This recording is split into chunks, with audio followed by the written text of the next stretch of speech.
Elle a été forcée d'épouser un pauvre fermier sans savoir qu'il était l'homme le plus riche du monde. Partie 2.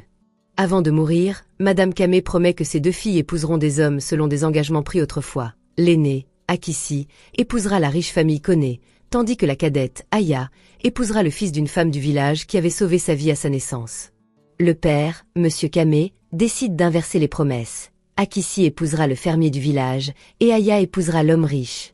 Aya, orgueilleuse et ambitieuse, refuse catégoriquement cette décision et manipule son père pour obtenir ce qu'elle veut. Épouser Tinde Koné, l'homme riche. Akissi ne peut pas avoir d'enfant, un fait qu'Aya utilise contre elle pour justifier son refus d'épouser le fermier. Akissi se résigne à épouser Adama, le fermier, et découvre qu'il est en réalité l'homme le plus riche du monde, vivant simplement par choix et par amour pour sa mère. Aya épouse Tinde Koné, mais découvre rapidement que sa nouvelle famille est froide, calculatrice et sans amour. Le mariage est une transaction, et elle se sent piégée dans une prison dorée. Aya et Tinde rendent visite au village et insultent Akissi et sa famille. Aya, en voyant le diamant rose offert à Akissi, l'accuse de vol. Adama défend Akissi et sa mère, et expulse Aya et Tinde de sa maison. Et les questions étaient, qui va gagner cette bataille? Qui va perdre? Les commentaires suggèrent que la femme du fermier, Akissi, va gagner pour les raisons suivantes.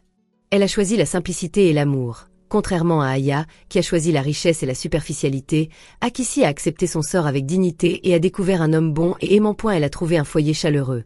Adama et sa mère l'accueillent avec respect et affection, contrairement à la famille Koné, qui est froide et manipulatrice. Elle a la force morale. Akissi a enduré les trahisons et les humiliations. Mais elle reste forte et digne. Un secret va tout faire basculer. La partie 2 promet une révélation qui pourrait changer le cours de l'histoire. Le calme dans sa voix rendit la pièce encore plus silencieuse. Aya et Tinde essayèrent de se moquer de lui à nouveau, l'appelant fermier comme si c'était honteux. Mais les villageois dehors avaient l'air plus confus qu'impressionnés. Pour eux, Adama n'était pas un pauvre homme. C'était celui qui avait changé de nombreuses vies là-bas. À ce moment-là, la foule avait grandi. Le chef Emeka, le chef du village, entra dans la cour après avoir entendu le bruit et demanda ce qui s'était passé. Aya essaya rapidement de tordre l'histoire, mais Maman Graisse lui dit la vérité. Le chef Emeka se tourna vers Aya et Tinde avec une déception claire. Puis, devant tout le monde, il dit ce qu'il ne savait pas. Il parla des frais de scolarité qu'Adama avait payés, des emplois qu'il avait créés, des fermes qu'il avait agrandies, des gens qu'il avait sortis de la pauvreté, des familles qui étaient devenues stables grâce à lui. D'autres dans la foule ajoutèrent leurs propres mots. Mon fils a terminé ses études grâce à lui. Mon mari travaille dans une de ses fermes. Il nous a aidés à construire notre maison. Il a fait plus pour ce village que beaucoup d'hommes riches de la ville. Aya était stupéfaite. Elle s'était attendue à ce que les villageois s'inclinent parce qu'elle avait épousé une famille riche. Au lieu de cela, il se tenait fermement avec l'homme qu'elle avait moqué. Tinde essaya de se vanter de l'argent, mais ces mots ne signifiaient rien ici. Les gens savaient qu'il les avait vraiment aidés. Le chef Emeka le regarda et dit « Alors, laissez d'abord votre argent vous apprendre le respect. » Cela mit fin à la discussion. Aya se tenait là, brûlant de honte. Tinde ne pouvait pas récupérer le terrain qu'ils avaient perdu. Adama s'approcha d'Akissi, ne la touchant pas, mais rendant sa position claire pour tout le monde. « Tant qu'Akissi est ici, dit-il calmement, personne ne l'insulte. Personne ne manque de respect à ma mère. Si vous ne pouvez pas vous comporter, restez loin de cette maison. » Le chef Emeka le soutint ouvertement. « Vous l'avez entendu.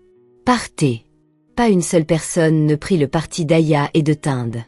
Pas une seule personne ne les supplia de rester. Ils partirent dans la honte. Quand la cour devint enfin calme à nouveau, Akissi resta immobile au milieu de tout cela, ressentant la piqûre de ce que sa propre sœur avait apporté dans le monde paisible d'Adama. Elle le regarda et dit doucement « Je suis désolée. » Adama fronça immédiatement les sourcils. « Pourquoi ? Pour tout ça. Ma sœur a apporté la folie dans ta maison à cause de moi. » Maman Graisse s'approcha et toucha son épaule. « Tu n'as pas apporté le mauvais caractère dans cette maison. Elle est venue avec. » Adama hocha la tête. « Ce qui s'est passé aujourd'hui n'est pas de ta faute. C'est ma sœur, dit Akissi. »« Oui, répondit-il, mais ses actions sont les siennes. » Maman Graisse la regarda dans les yeux. « Et écoute-moi bien. Tu fais partie de cette maison maintenant. Donc, si quelqu'un t'insulte ici, il insulte aussi nous. » Ces mots s'installèrent profondément en Akissi. Cette nuit-là, après le dîner, la maison devint à nouveau calme. Maman Grace alla dans sa chambre, laissant Akissi et Adama dehors dans l'air frais de la nuit. Ils s'assirent côte à côte sur la marche basse devant la maison. Après un moment, Akissi dit « Merci ». Adama la regarda. « Pourquoi ?»« Pour aujourd'hui. Pour avoir pris ma défense.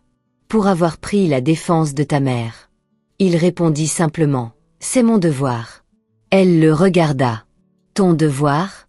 Tu es ma femme. » Les mots étaient si simples, mais ils l'atteignirent à un endroit qu'elle ne savait pas encore attendre quelque chose de doux. « Je m'y habitue encore, » avoua-t-elle. Il esquissa un faible sourire. « Je sais. » Elle fut silencieuse un moment, puis dit « J'ai aussi été impressionnée. »« Par quoi ?»« La façon dont tu les as gérés. Tu n'as pas crié. Mais quand tu es entré, tout a changé. » Il regarda devant lui. « J'étais en colère. Je sais. Si j'avais parlé comme je le voulais, ça aurait été plus laid. » Cette honnêteté la fit sourire. Le silence entre eux s'adoucit. Après un moment, Adama dit doucement « Tu n'as pas besoin d'avoir peur ici. » Akissi baissa les yeux vers ses mains.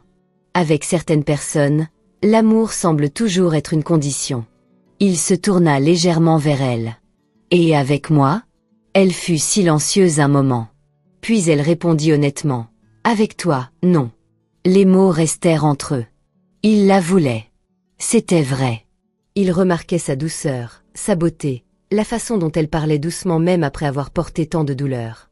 Mais il se retenait encore. Il voulait d'abord. Il voulait qu'elle soit prête, pas sous pression. Après un moment, il dit à voix basse « Tu es très belle. » Le visage d'Akissi s'échauffa immédiatement. Personne ne le lui avait jamais dit comme ça. Pas pour la flatter, pas pour obtenir quelque chose, juste parce qu'il le pensait. Sa voix sortit doucement. « Tu dis vraiment ce que tu as en tête. » « Avec toi, oui. » Ils restèrent assis là tranquillement après cela, plus proches de cœur qu'avant. Cette nuit-là, quand ils se couchèrent, la chambre ne semblait plus tendue. Il y avait encore de la timidité, mais il y avait aussi de la confiance. Et pour Akissi, cela comptait profondément. Dans la maison de son père, l'affection venait toujours avec des conditions. Avec Adama, elle commençait à connaître un autre genre d'amour. Celui qui protégeait au lieu de blesser. Le lendemain matin, une autre affaire se présenta. Le dos du chef Emeka, qui le tracassait depuis la lutte précédente, empirait. Quand la nouvelle parvint à Adama, le vieil homme souffrait beaucoup et devait être transporté vers un endroit où un véhicule pouvait arriver. Akissi regarda l'effort avec un cœur lourd. La route menant au village était trop mauvaise. Si quelque chose de pire arrivait la nuit ou pendant la pluie, l'aide arriverait trop tard. Ce soir-là, elle s'assit avec Adama et dit « Cette route est un vrai problème. » Il la regarda. « Je sais. »« Non, » dit-elle doucement. « Je veux dire, quelqu'un pourrait mourir parce que l'aide ne peut pas arriver assez vite. » Il fut silencieux un moment, puis hocha la tête. « Peut-on faire quelque chose ?» Un petit sourire toucha son visage. « J'y pensais déjà. » Alors, ils décidèrent ensemble de financer une route convenable pour le village. Les villageois furent touchés, mais beaucoup protestèrent.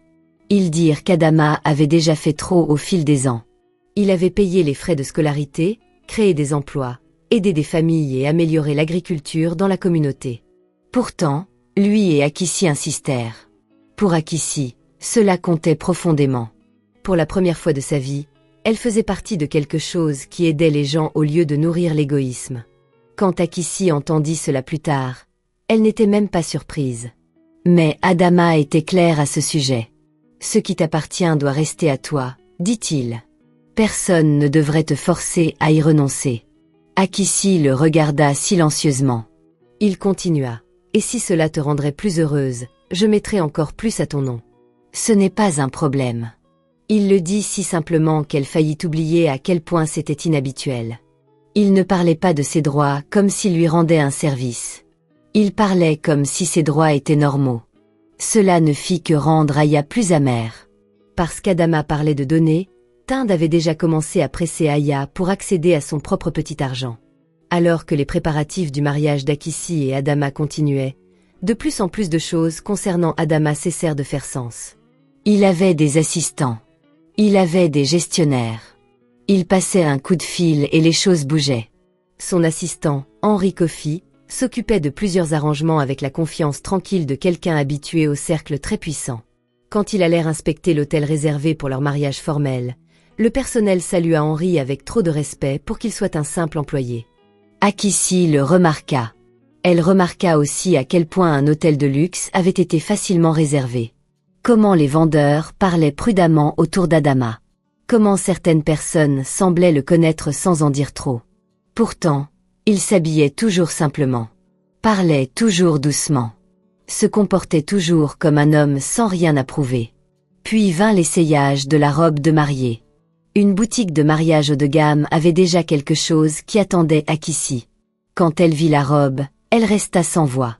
Elle était élégante, détaillée et clairement d'une valeur choquante. Elle se tourna vers Adama. « Tu as commandé ça ?» Il hocha la tête. « Quand ?»« Il y a un moment. »« Il y a un moment ?»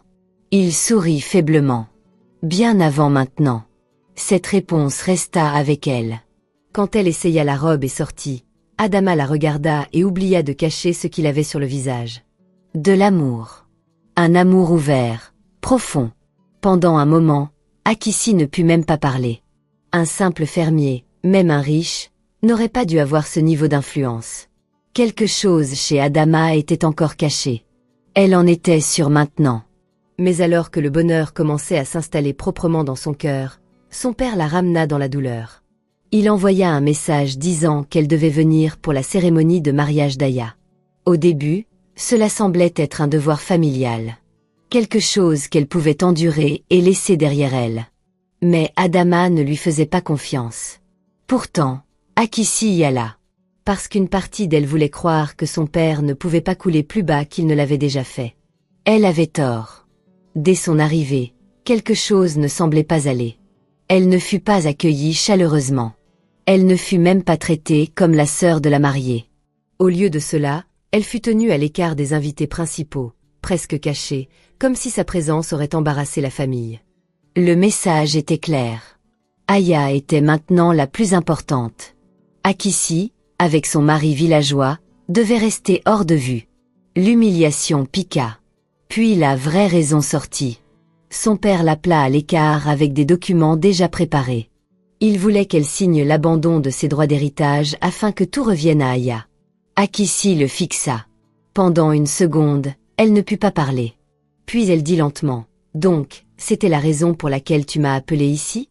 Monsieur Kwame avait l'air fatigué, mais pas assez honteux. « Aya a besoin de plus de protection, » dit-il. « Elle a épousé une famille riche. Elle doit sécuriser sa place là-bas. Tu es au village maintenant. Tu n'as pas besoin de grand-chose. » Les mots brisèrent quelque chose en Akissi. Même maintenant. Même après tout. Il choisissait encore ouvertement Aya.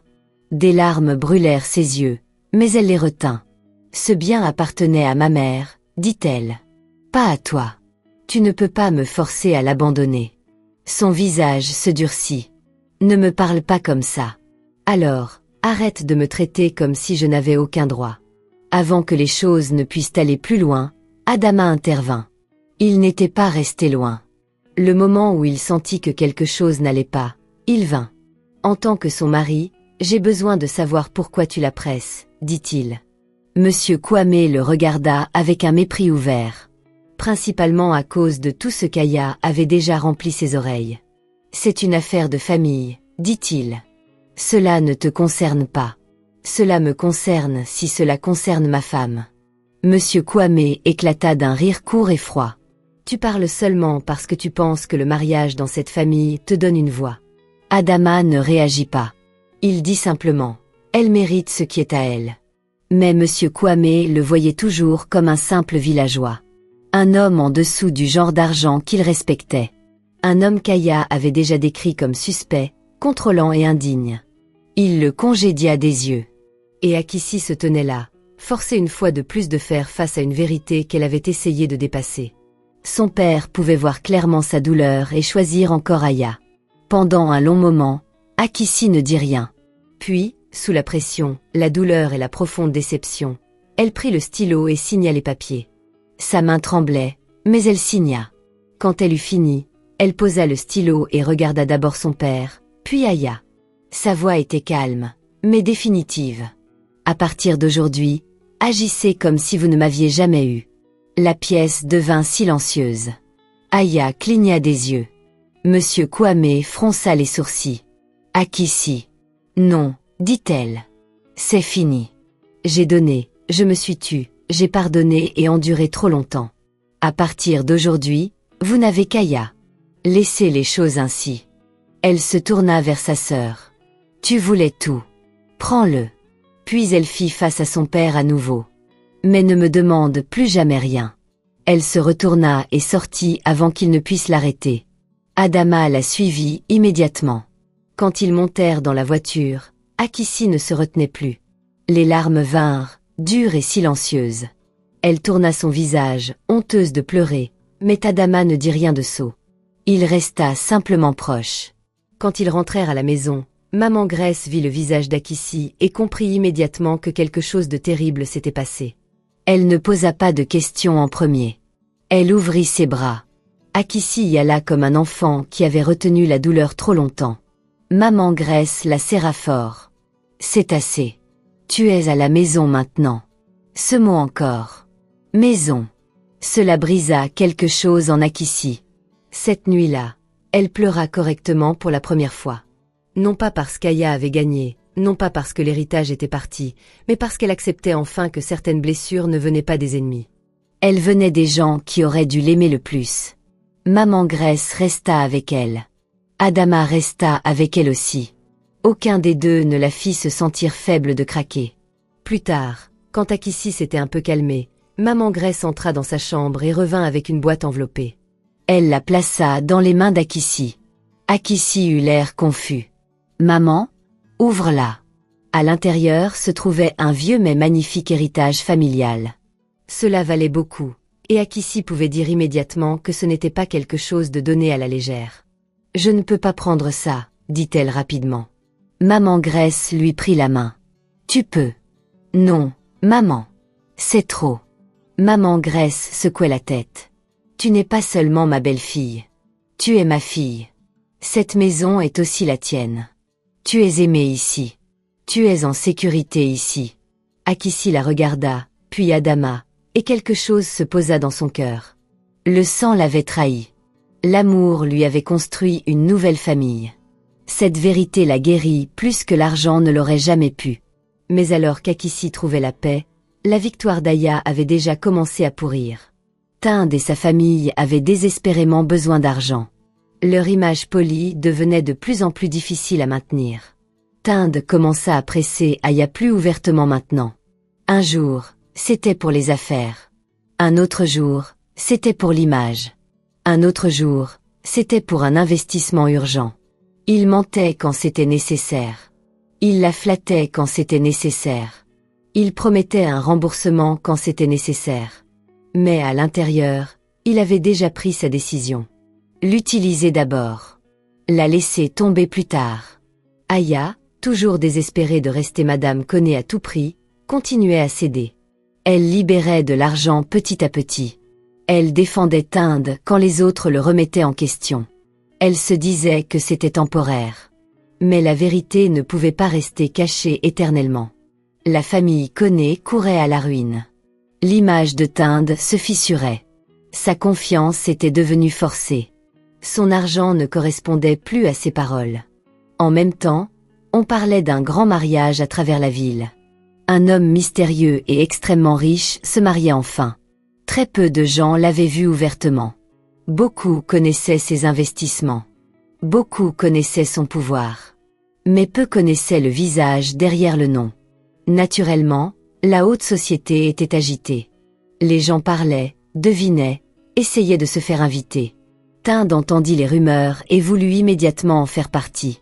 S'il pouvait se lier à cet homme puissant, peut-être que la famille Koné pourrait se rétablir. Aya voulait la même chose pour des raisons différentes. Elle voulait être vue à nouveau. Elle voulait du statut. Elle voulait que les gens arrêtent de chuchoter. Aucun des deux ne connaissait la vérité. Pendant ce temps, le jour du mariage d'Akissi approchait. Même après tout, elle se retrouvait encore nerveuse. Parfois, elle s'asseyait tranquillement et se demandait si elle méritait vraiment un amour aussi stable. Un homme comme Adama semblait encore plus grand que ce qu'elle comprenait. Pas seulement à cause de l'argent, mais à cause de la façon dont il aimait sans que ce soit lourd. Le matin du mariage, elle était encore assise avec ses pensées quand Adama entra en tenue formelle complète. Pendant une seconde, Akissi oublia où elle était. Il avait l'air élégant, puissant et presque complètement différent du simple fermier qu'elle avait rencontré pour la première fois. Pourtant, il était toujours le même homme chaleureux, les mêmes yeux calmes, la même façon douce de parler. Il sourit quand il vit son expression. « Qu'y a-t-il » Akissi secouait lentement la tête. « Tu as l'air. » Il attendit. Elle sourit timidement. « Trop bien. » Il rit doucement. « Et toi, tu as l'air assez belle pour me faire oublier mon propre nom. » Elle détourna immédiatement les yeux, souriant malgré elle. Ce fut le moment où les deux côtés de lui se rencontrèrent pleinement dans son esprit. L'homme simple, l'homme puissant. Ils étaient tous les deux Adama. Le lieu de la réception était grand, très grand. Les villageois arrivèrent avec joie et des cœurs ouverts, portant des cadeaux, des prières et des bénédictions. Des hommes d'affaires arrivèrent aussi, habillés de richesse et de manière soignée. Le personnel se déplaçait avec une concentration intense. Henri était partout, dirigeant les choses calmement, et l'autorité qui l'entourait seule faisait qu'il était clair que ce n'était pas un événement ordinaire. Akissi vit tout cela et savait maintenant, sans que personne ne le dise directement, que le monde d'Adama était bien plus grand qu'il ne l'avait laissé voir. Puis Aya et Tinde arrivèrent. Le moment où ils virent Maman Graisse et certains des villageois, ils recommencèrent. Aya regarda autour d'elle avec un dégoût ouvert. Donc, ils laissent les villageois entrer à ce genre de mariage maintenant? Tinde secouait la tête. Ces gens sont venus pour profiter. Certains des villageois entendirent et froncèrent les sourcils, mais avant que quiconque ne puisse répondre, Akissi fit un pas en avant. Faites attention à la façon dont tu parles. Aya se retourna et éclata de rire quand elle la vit en tenue de mariée. Qu'est-ce que tu fais ici? Akissi la regarda fixement. C'est mon mariage. Aya la fixa pendant une seconde. Puis elle éclata de rire. Ton mariage? Arrête. Il n'y a aucun moyen que ce villageois soit celui qui est derrière tout ça. Elle regarda autour d'elle à nouveau, puis dit à haute voix. L'homme derrière tout ça doit être quelqu'un de poli, de puissant, d'important, pas Adama. C'est alors qu'Henri intervint. Son visage était sérieux. Faites attention à tes mots, dit-il. Tu parles de mon patron. Tinde fronça les sourcils. Ton patron? Henri se tourna légèrement vers Adama, qui venait juste d'approcher. Monsieur, devrais-je les faire sortir maintenant? Les mots frappèrent comme un coup de tonnerre. Le visage d'Aya se vida. Tinde se figea. Patron. Monsieur. Tout autour d'eux prit soudainement sens. Adama n'était pas seulement un fermier riche. Il était l'homme puissant dont tout le monde chuchotait. Le magnate mystérieux. L'homme derrière l'influence. L'homme le plus riche parmi eux tous. Et il s'était tenu devant eux tout ce temps. Aya avait l'air comme si le sol s'était dérobé sous ses pieds. La fierté de Tinde se brisa sur place. Tout ce qu'ils avaient moqué était soudainement plus grand que tout ce qu'ils avaient poursuivi. Avant qu'ils ne puissent se reprendre, Adama parla. Ils avaient été avertis avant. Henri hocha la tête. La sécurité intervint. Aya essaya de protester. Tinde essaya de parler, mais plus personne ne les écoutait. Ils furent escortés dehors dans la honte publique. Et à l'intérieur de la grande salle, alors qu'ils étaient expulsés comme des faiseurs de troubles, Akissi et Adama se marièrent. C'était beau. Les villageois les bénirent avec un amour sincère. Les invités regardèrent avec admiration. Maman Graisse pleura ouvertement.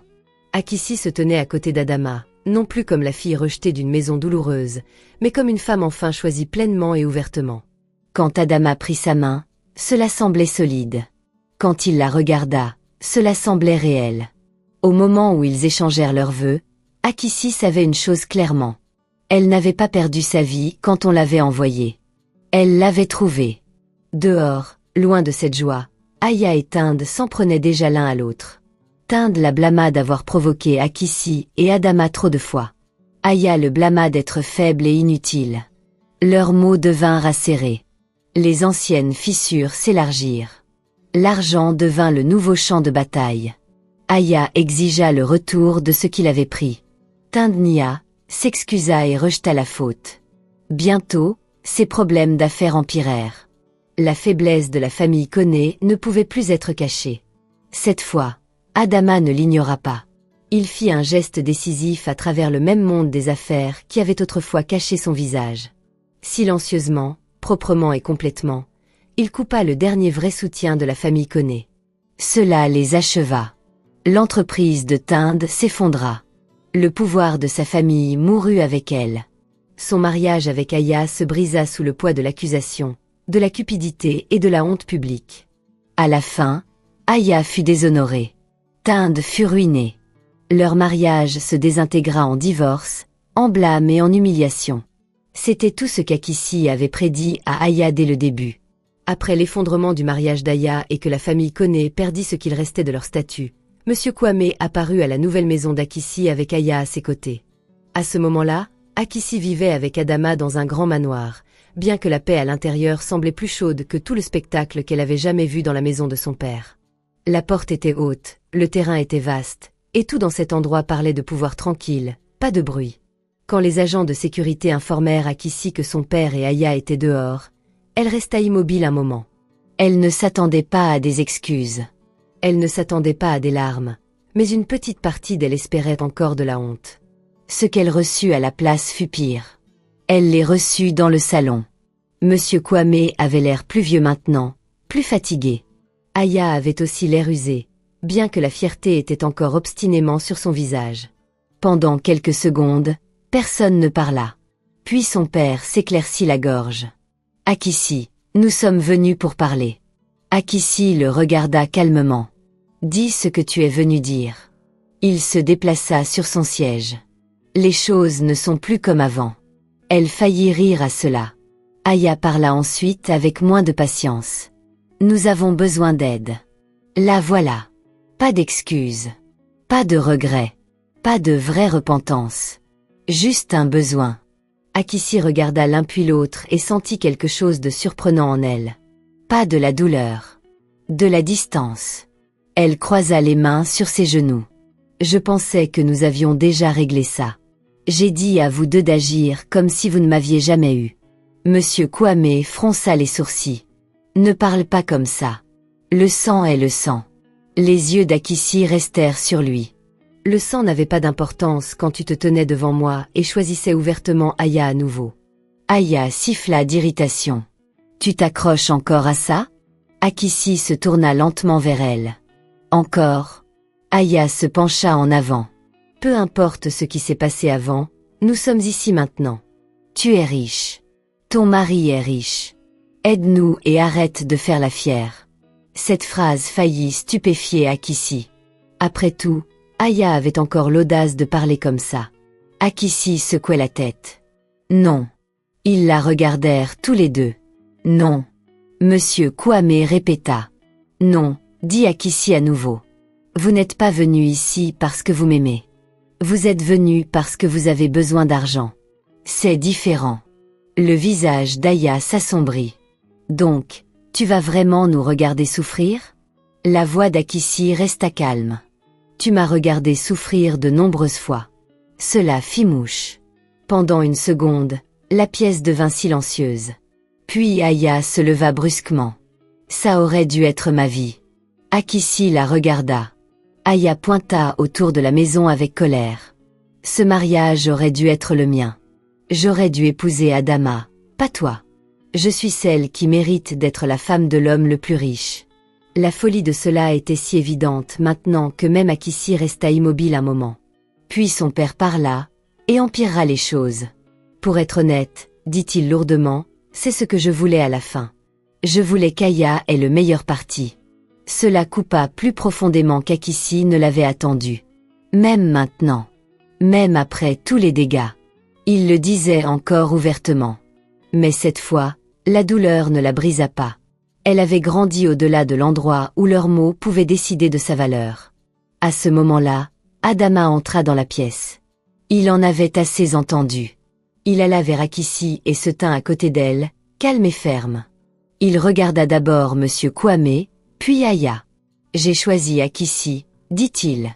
Sa voix n'était pas forte, mais elle remplit la pièce. Je l'ai choisie alors, et je la choisis maintenant. Personne ne prendra sa place. Aya rit amèrement. C'est parce que tu ne sais pas tout. Adama ne cligna même pas des yeux. Je sais assez. Il se déplaça légèrement plus près d'Akissi. Tant que je vivrai, personne ne continuera à blesser ma femme. Pour Akissi, ce moment fut l'une des plus profondes victoires de sa vie. Les personnes qu'il avait autrefois traitées comme inférieures se tenaient maintenant dans sa maison, demandant de la vie qu'elles avaient moquée. Et l'homme à côté d'elle n'avait pas honte d'elle une seule seconde. Aya le vit, et le détesta. Alors, elle atteignit l'arme qu'elle croyait encore pouvoir blesser Akissi. Elle ne peut même pas te donner d'enfant, dit Aya brusquement. Peu importe à quel point tu es riche, peu importe à quel point tu la défends, elle ne pourra jamais te donner un héritier. Tout ce que tu as n'aura personne pour l'hériter. Je suis toujours le meilleur parti. Les mots atterrirent dans la pièce et y restèrent. Akissi se figea. Même après tout ce temps, cette blessure était encore profonde. Mais avant qu'elle ne puisse se recroqueviller dans cette douleur, Adama parla. Tu as tort. Aya le regarda. Monsieur Kwame avait l'air confus.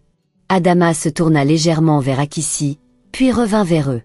Il y a quelque chose que vous ne savez pas tous, dit-il. La pièce se calma. Des années plus tôt, avant tout cela, j'ai rencontré Akissi. Akissi fronça légèrement les sourcils. Rencontrez-moi? Adama hocha la tête, ses yeux posés sur son visage. Tu étais plus jeune alors, encore une adolescente. Je traversais l'une des pires périodes de ma vie. Mon père était malade. Les affaires pesaient lourdement sur mes épaules. Je portais des choses que je ne savais pas comment porter. Un jour, je me suis arrêtée au bord de la route, près de ton école. Tu ne t'en souviens peut-être même pas bien. Akissi le fixa. Et lentement, un souvenir commença à s'agiter. Un jeune homme assis seul dans une voiture garée. Son visage tiré. Ses yeux lointains. Elle était passée avec son sac d'école, s'était arrêtée et avait demandé s'il allait bien parce qu'il avait l'air de quelqu'un sur le point de craquer. Il n'avait pas répondu au début, mais elle était restée.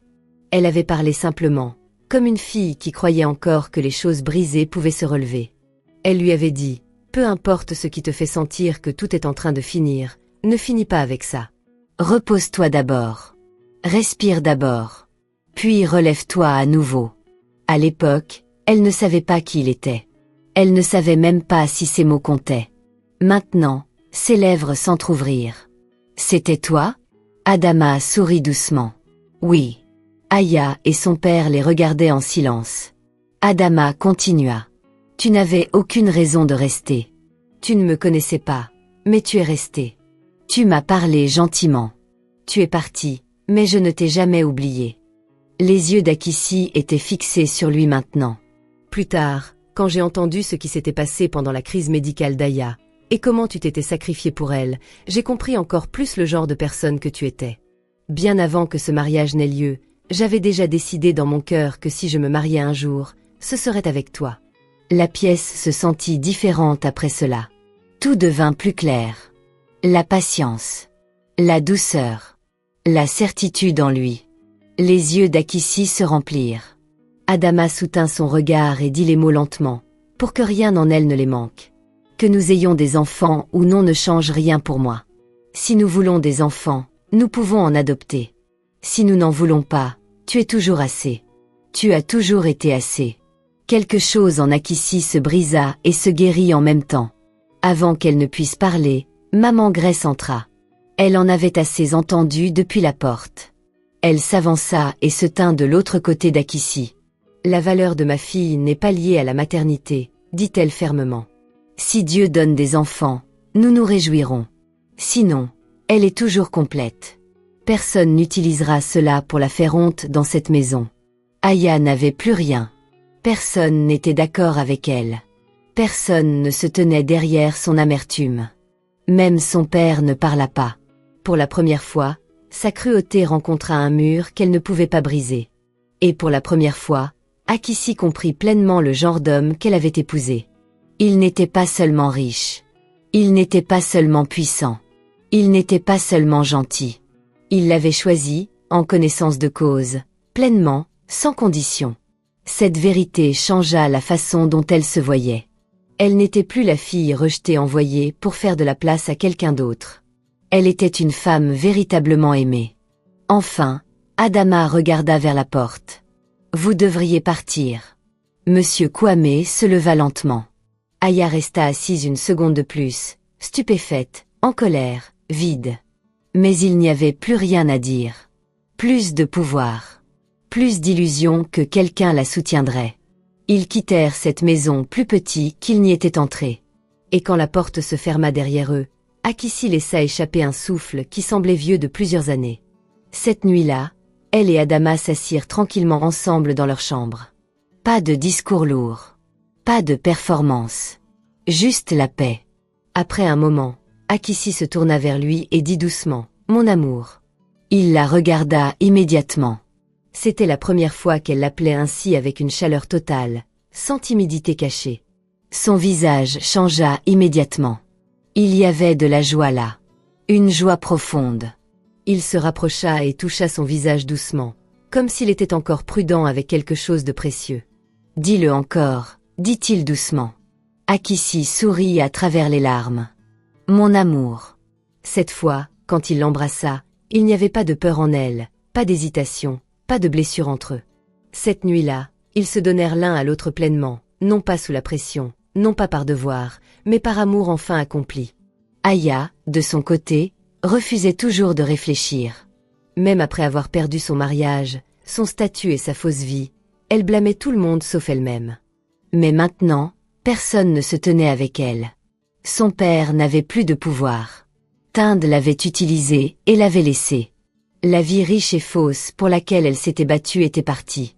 Sa cruauté avait été exposée trop de fois. Elle fut laissée seule avec la vérité de ce qu'elle était devenue. Et le contraste ne pouvait pas être plus clair. Akissi avait perdu des choses et était devenue plus douce, plus sage, plus forte. Aya avait obtenu ce qu'elle voulait et était devenue plus vide, plus cruelle et finalement ruinée. 3 mois après le mariage, un autre miracle arriva. Akissi se sentait étrange depuis des jours, plus fatiguée que d'habitude, un peu étourdie, différente de manière qu'elle ne pouvait pas expliquer. Au début, elle l'ignora. Puis maman Grace le remarqua et insista pour qu'elles aillent à l'hôpital. Le médecin fit des tests. Quand les résultats revinrent, Akissi resta figée. « Vous êtes enceinte », dit le médecin. Akissi cligna des yeux. « Enceinte ?» Le médecin sourit. « Oui. » Des larmes remplirent ses yeux avant qu'elle ne puisse les arrêter. Adama, assis à côté d'elle, resta complètement immobile avant de lui serrer la main fortement. Mais ils ont dit. Le médecin hocha doucement la tête. Le diagnostic précédent peut encore avoir été vrai en fonction de ce qui avait été vu à l'époque. Mais la médecine n'explique pas tout. Parfois, des miracles se produisent. Et la paix de l'esprit peut aussi faire beaucoup pour le corps. Akissi éclata en sanglots. Pas de douleur, mais de joie trop grande pour son cœur. Adama la serra contre lui là, dans le bureau du médecin, ses propres yeux brillants. Quand ils rentrèrent à la maison et dirent à maman Grace, la femme pleura et rit en même temps, louant Dieu encore et encore. Toute la maison se réjouit. Et cette fois, Akissi ne se sentait pas comme quelqu'un regardant le bonheur de l'extérieur. C'était le sien. L'histoire se termina non pas sur la vie pour laquelle Aya s'était battue, mais sur quelque chose de bien meilleur. Akissi se tenait dans une vie qu'elle n'avait jamais attendue. Pas la vie Tapax en Graveleuil construite sur la fierté, une meilleure. Elle avait un mari qui la protégeait, la respectait et l'aimait profondément. Elle avait une belle-mère qui la traitait comme sa propre fille. Elle avait une communauté qui l'acceptait. Elle avait la paix. Elle avait la joie. Elle avait un enfant qui grandissait en elle. Et surtout, elle s'était libérée de la maison où l'amour était toujours mesuré de manière injuste. La fille qui avait été forcée d'échanger ses maris ne finit pas maudite. Elle finit choisie. Elle finit acceptée. Et le fermier qu'ils avaient tous moqué s'avéra être l'homme le plus riche de tous, non seulement en argent, mais en cœur.